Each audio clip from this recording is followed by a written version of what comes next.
양상훈 칼럼. 만약 윤 대통령 6개월 임기와 개헌을 전제로 탄핵이 기각되면 대선도 그만큼 연기된다. 그 상태에서 개헌 논의가 시작되면 이 대표도 이를 막을 명분과 방법이 없을 것이다.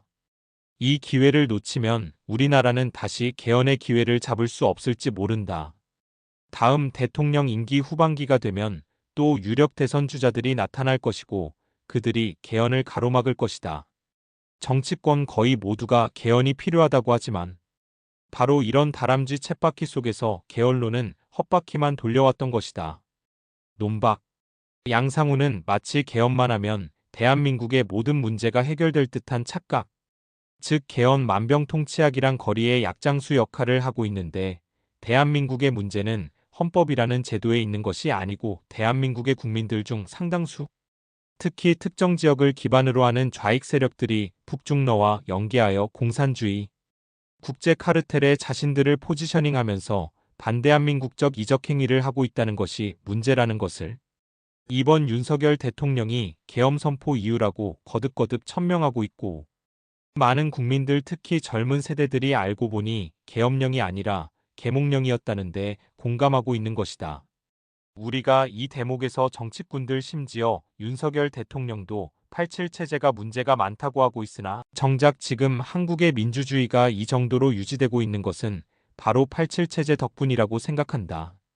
무슨 얘기인가 하면 달리 말해 전두환 대통령의 통찰력이 빛나는 대목이라고 할 수도 있는데 국민들을 위한 올바른 정치보다 권력의 정점에 올라 자기 마음대로 권력을 휘두르고자 하는 수많은 한국인들의 욕망을 대통령 5년 단임제라는 시스템이 적절하게 잘 소화해내도록 87 체제가 작동하고 있다는 것이다.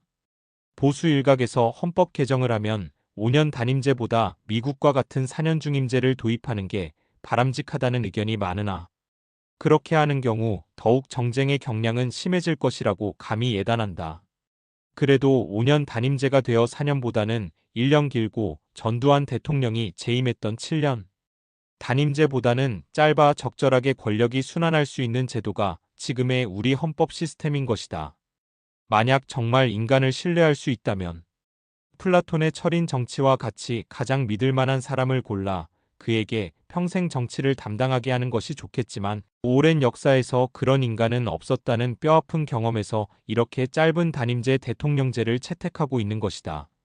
우리의 조선조 역사를 보더라도 바로 조선이 멸망으로 갈 수밖에 없었던 것이 권력을 누가 쥐느냐를 두고 피 튀기는 당쟁으로 밖에서 어떤 시대적 변화가 일어나는지에는 관심이 없고 오직 권력을 좌우할 이조행랑 자리를 두고 그 기나긴 세월 동안 권력 투쟁을 하고 결국 나라가 망했던 것이다. 지금 87 체제는 특정 개인이나 특정 집단에 의해 권력이 부패하지 않게 걸러주는 역할을 하고 있는 것이다. 양상훈 칼럼.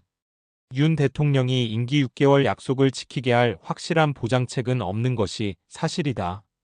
1987년 6.29 선언으로 개헌 논의가 시작된 후 정확히 4개월 만인 10월 29일 지금의 헌법이 공포 발효됐다. 개헌의 6개월은 결코 모자라지 않은 시간이다. 윤 대통령이 6개월 뒤에도 물러나지 않고 국민을 속인다면 지지층조차 돌아서서 대통령직 수행이 불가능할 것이다. 헌재가 탄핵 선고를 몇 달 연기해 개헌의 시간을 주는 것도 한 방법이 될 수 있다. 대통령직 공백을 빨리 해소해야 하지만 개헌은 그보다 더 중대한 문제다. 비현실적이라고 하지만 말고 모든 가능성을 생각했으면 한다. 논박. 양상훈은 1987년 헌법 개정에 대한 예를 들면서 이번이 개헌 적기이고 이번 기회를 놓치면 다시 개헌하기 힘들어질 것이라고 조바심을 내고 있으나 위에서 언급했듯 전두환 대통령이 통찰로 5년 단임제를 한 것이 어쩌면 후진국에서 선진국으로 가는 평화적 정권교체의 신의 한 수였다고 본다. 참고로 대만이 경우를 보면 대만 총통은 1946년 제정된 중화민국 헌법에 따라 당초 국민대회에서 선출하는 일종의 간접선거였고 임기 6년으로 연임만 가능했다.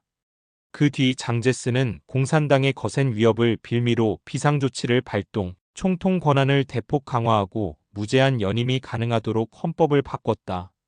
하지만 대만에서도 한국에서의 민주화를 거울 삼아 1987년 민주화 바람이 불면서 1996년 이후 지금까지 직접 선거로 총통을 선출하고 있으며 임기는 4년으로 하고 미국과 같이 연임만 가능하도록 하는 제도를 도입하였다. 임기와 연임 규정이 다르지만 한국의 87 체제가 가져온 평화적 정권 교체를 본받아 대만에서도 평화적 정권 교체를 이루며 민주주의를 정착시켜가고 있는 것을 알 수 있다. 양상훈 칼럼. 만약 윤 대통령이 탄핵되고 2개월 뒤에 대선이 치러지면 개헌은 물 건너가고 좀비가 된 이 제도가 우리 국민을 수십 년 더 괴롭힐 것이다. 제도가 아니라 사람이 중요하다는 논리는 이제 더 이상 유효하지 않다는 것이 거듭 증명됐다.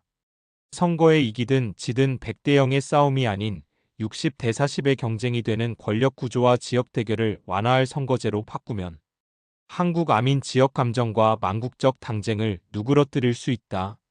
이것이 지금 한국에 필요한 최대의 국가 경쟁력이다. 여기서부터 정치, 경제, 사회 모든 문제가 풀려나갈 수 있다. 논박. 이 대목에서 양상훈의 논리비약은 정신을 혼미롭게 한다. 현재의 제도를 그대로 존속시키면 우리 국민을 수십 년 괴롭힐 것이라는 것에 동의할 국민들이 얼마나 될까? 아마도 좌익 반란 세력들 아니고는 없을 것이 분명하고 선거에 이기든 지든 100대 0의 싸움이 아닌 60대 40의 경쟁이 되는 권력 구조와 지역 대결을 완화할 선거제로 바꾸면 한국 아민 지역 감정과 망국적 당쟁을 누그러뜨릴 수 있다. 이것이 지금 한국에 필요한 최대의 국가 경쟁력이다라고 하는 것으로 보아 아마도 내각제를 염두에 둔 듯한 주장이다. 주지하다시피 대한민국은 2차 대전 이후 냉전 체제가 그대로 남아있는 지구상의 유일한 국가이고 북한이라는 공산주의 집단과 그 뒷배가 되고 있는 중공과 러시아를 바로 우리의 국경과 접하고 있는 세계의 이념적 대립구도에서 최전선에 위치하고 있는 나라이다.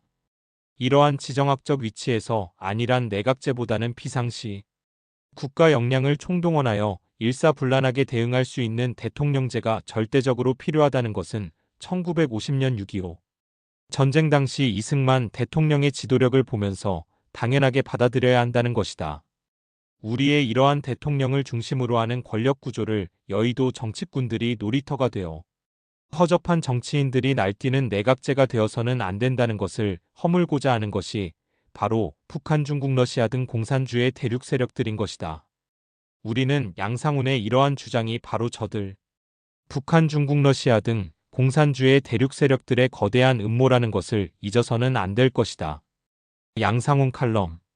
우리가 왜 지역으로 갈려 싸우고 널 죽여야 내가 살고 반대를 위한 반대를 해야 하나. 그래야만 하는 인종적 종교적 이념적 근본 구조가 우리 사회 어디에 있는가. 순전히 정치 갈등이 도지고 자라나서 생긴 암이다. 그 암을 치유할 신락 같은 기회가 있다.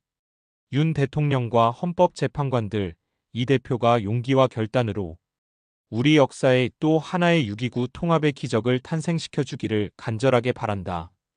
논박. 여기서도 양상훈은 지역 감정이 마치 잘못된 헌법제도 때문이라는 듯이 내각제 개헌을 하여 국가 권력을 적절하게 나눠먹기로 고치기만 하면 만병통치약이 될 듯한 헛소리를 하고 있다. 지역 감정 또는 특정 지역의 지역 정서는 그 자체에 문제점이 있다는 것을 그 특정 지역이 아닌 전 국민이 인지하고 있다. 정작 중요한 그 본질의 문제를 도외시하고 이를 헌법 개정에다 핑계를 대는 것은 터무니없는 천박한 지식 수준이라고 탓할 수밖에 없다. 썩어도 준치라는 말이 있는데 조선일보가 아무리 문제투성이인 언론이고 한국 언론의 왜곡된 자화상이라는 비판을 받고 있지만 그래도 한때 대한민국의 여론을 주도했던 언론임이 분명하고 그런 신문의 주필이나 되는 자의 논설이 이 정도라면 조선일보의 수명은 다한 것으로 진단해도 무리가 아니다.